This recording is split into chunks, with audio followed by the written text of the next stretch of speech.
Bismillahirrahmanirrahim. Assalamualaikum warahmatullahi wabarakatuh. Waalaikumsalam warahmatullahi wabarakatuh.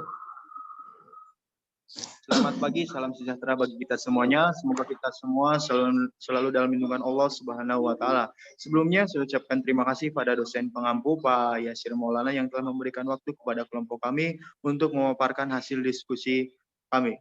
Kami dari kelompok 9 yang beranggotakan saya sendiri Ikhwan Mujaki, lalu ada rekan saya Dede Nur Alfarijal dan juga ada rekan saya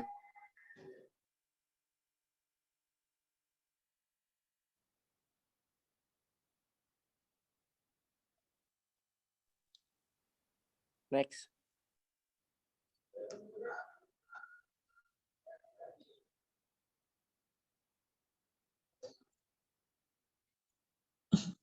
Yang pertama ada pengertian finansial teknologi.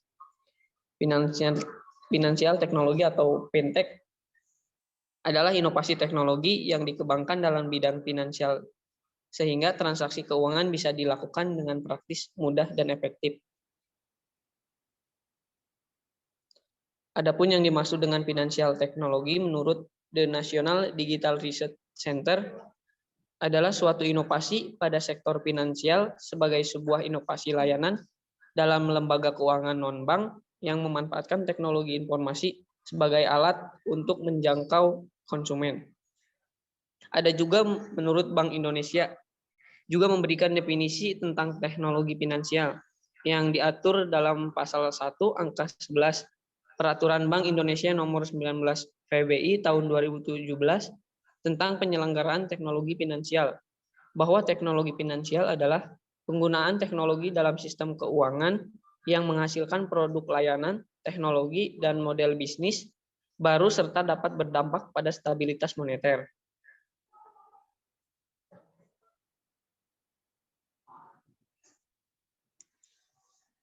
Yang selanjutnya ada jenis-jenis fintech.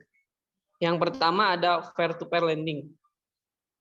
Peer-to-peer lending yaitu jasa keuangan yang menyediakan pinjaman dana untuk para pelaku usaha yang memerlukan modal dengan cepat secara online untuk membangun atau ingin mengembangkan bisnis mereka.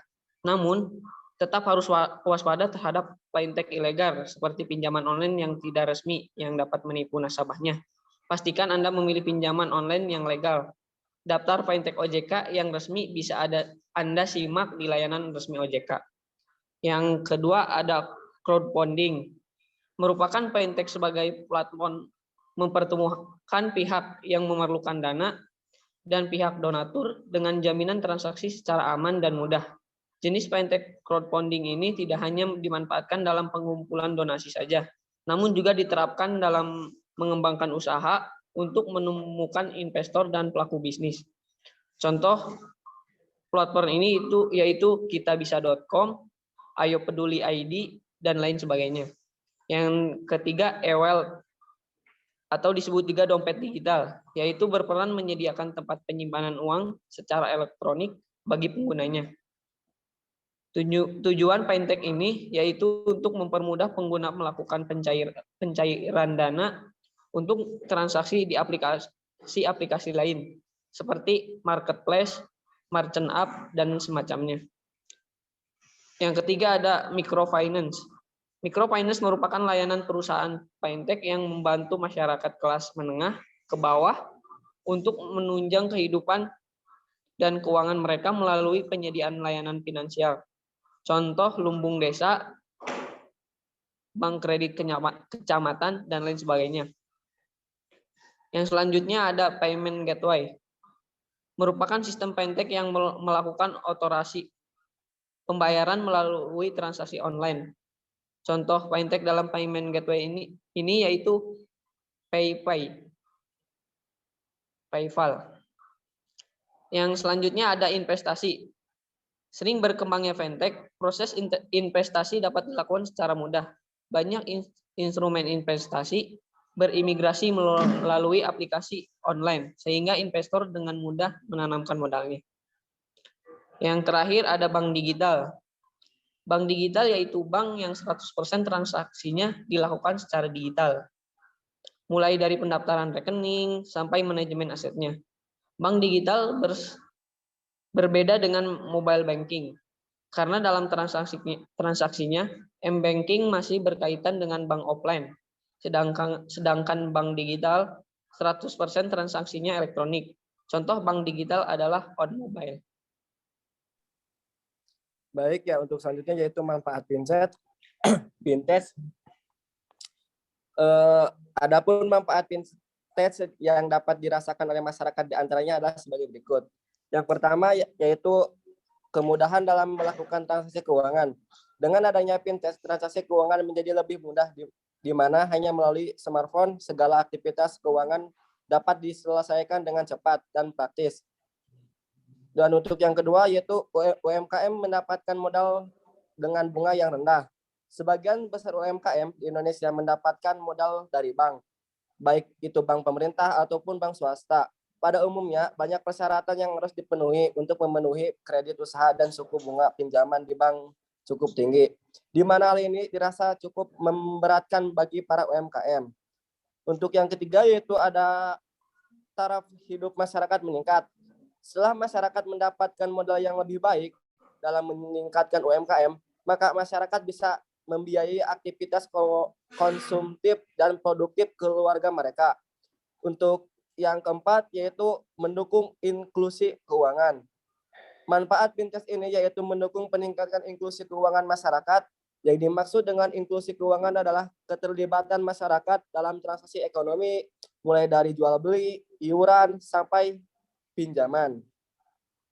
Dan untuk yang kelima yaitu mempercepat perputaran ekonomi. Manfaat fintech selanjutnya yaitu dapat mempercepat perputaran ekonomi, akses keuangan, dan kemudahan bertransaksi mendorong arus perputaran ekonomi semakin cepat dan praktis. Selain itu, fintech membantu pelaku usaha untuk mendapatkan modal dengan bunga rendah melalui pinjaman online sebagai produk fintech. Dan untuk yang terakhir, kemudahan dalam melakukan donasi. Fintech tidak hanya selalu berhubungan dengan hal komersial saja. Pasalnya ada perusahaan fintech dengan wirausaha sosial di bidang penggalangan dana dari masyarakat. Untuk selanjutnya yaitu keunggulan dan kekurangan fintech. Untuk yang pertama, keunggulan fintech dulu. Menurut Otoritas Jasa Keuangan 2016 atau OJK, kelebihan dari fintech adalah melayani masyarakat Indonesia yang belum dapat dilayani oleh industri keuangan tradisional, dikarenakan ketatnya peraturan perbankan dan adanya keterbatasan industri perbankan tradisional dalam melayani masyarakat di daerah tertentu. Dan untuk yang kedua, menjadi alternatif pendanaan selain jasa industri keuangan tradisional, di mana masyarakat memerlukan alternatif pembiayaan yang lebih demokratis dan transparan. Untuk selanjutnya yaitu kekurangan fintech.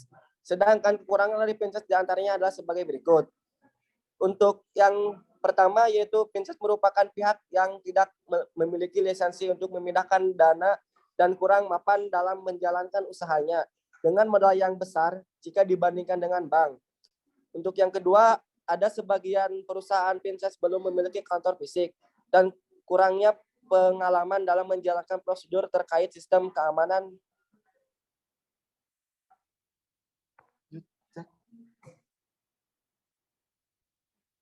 Next.